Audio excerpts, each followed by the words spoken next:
Welcome to our English class. Hello students, let's have another lesson today. Oftentimes, we want to pass messages to others, but we have to consider ways to report what someone says or thinks.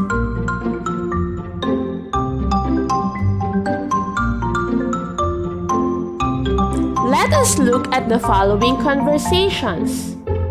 The doctor said, "You must lose some weight."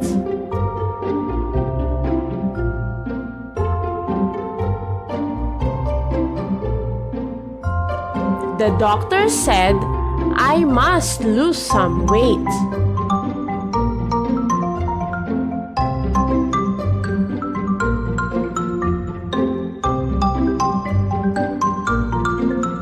Have you noticed the difference between the statements of the speaker?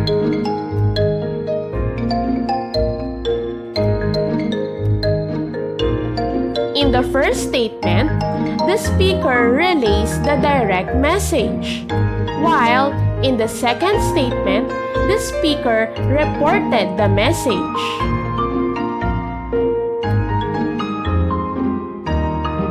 The conversations are examples of direct and indirect speech. Direct speech. Direct speech shows a person's exact words. Quotation marks are signs that the words are the exact words that a person used.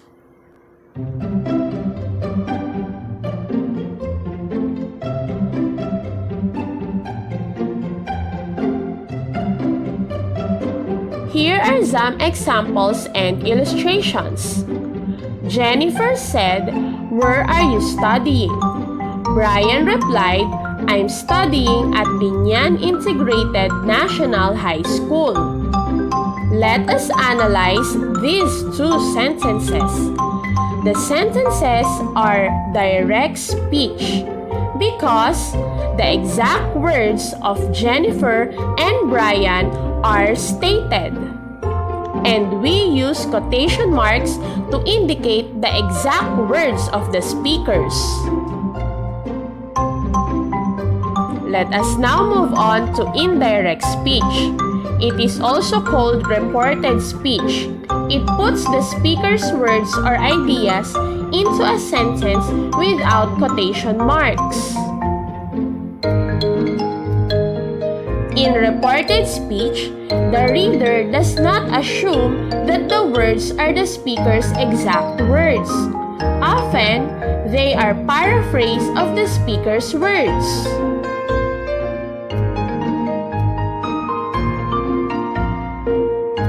Here are some examples and illustrations. Jennifer asked Pedro where he was studying. Brian said he was studying at Binyan Integrated National High School. Let us analyze these two examples. These statements are examples of indirect or reported speech because the statements of the speakers, Jennifer and Brian, are not their exact words and there is no quotation mark. Important note, use of the word "that" is optional in reported speech. Both of the following sentences are correct. The student said that he was sick. The student said he was sick. When we transform direct speech to indirect speech and vice versa, there should be verb shifts. When you report what someone said in the past, you usually shift back a verb tense from the tense the speaker used. Let us have an example of verb shift. If we have a direct speech in the simple present tense, when we transform it to reported speech, the tense of the verb becomes simple past. Examples: Andrea said, I am hungry. This is a direct speech in the simple present tense, am. When we transform it to reported speech, it now becomes, Andrea said that she was hungry. The verb now becomes past, which is was. Another example. Vincent plays basketball. Joey said, a direct speech that has simple present tense, plays. If we transform it to reported speech, it becomes Joey said that Vincent played basketball. The tense of the verb changes.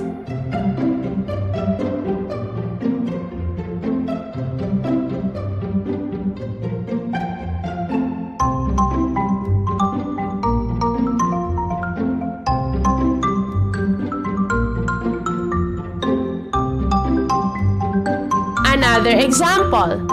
My teacher told me, you are a very bright student. This is a direct speech in the simple present tense. The verb is are. If we transform it to reported speech, it becomes, my teacher told me that I was a very bright student. The verb changes to simple past, which is was.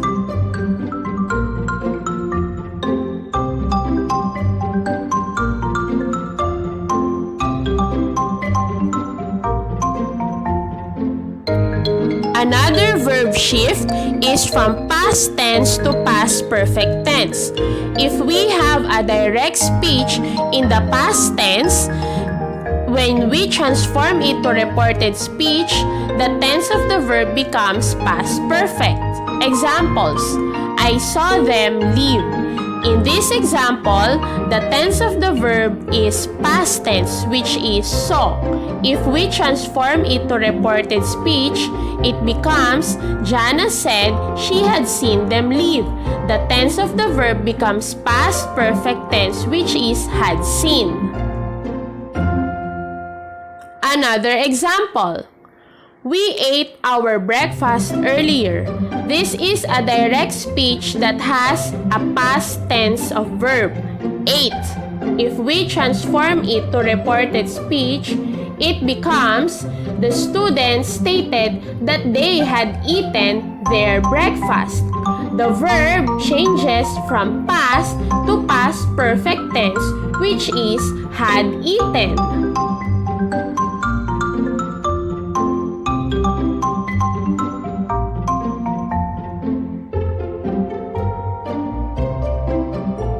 One more example.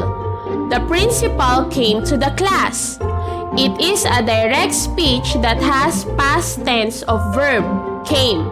When we transform it to reported speech, it becomes, Rachel shouted that the principal had come to the class. The tense of the verb becomes past perfect, had come.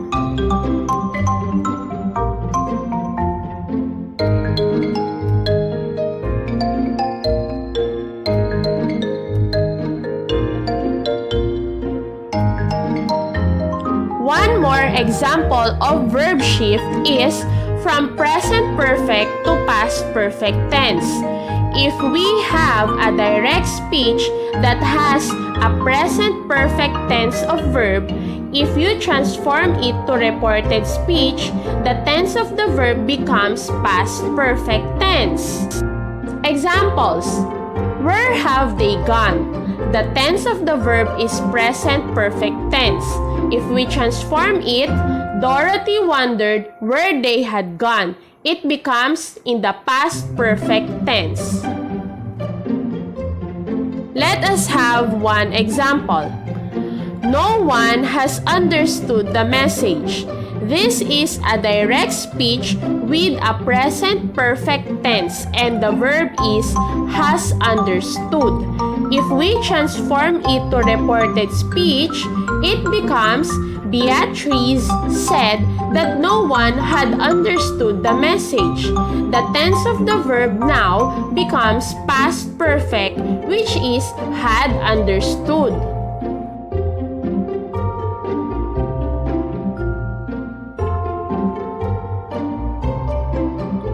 One more example. The children have broken my plans. It is a direct speech that has present perfect tense. The verb is have broken. If we transform it to reported speech, it becomes, Mrs. Miller exclaimed that the children had broken her plans. The tense of the verb now becomes past perfect tense, had broken.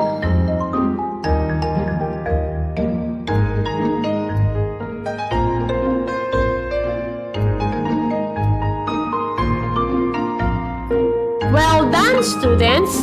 Now, let us have a class recap of all the discussions we had. We discussed about direct speech. Direct speech shows a person's exact words. Indirect speech, also called reported speech, puts the speaker's words or ideas into a sentence without quotation marks. Verb shifts. When you report what someone said in the past, you usually shift back a verb tense from the tense the speaker said. That's all, students. Have a nice day!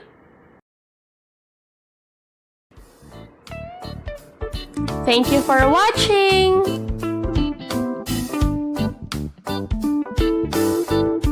Click subscribe here at Teacherrific.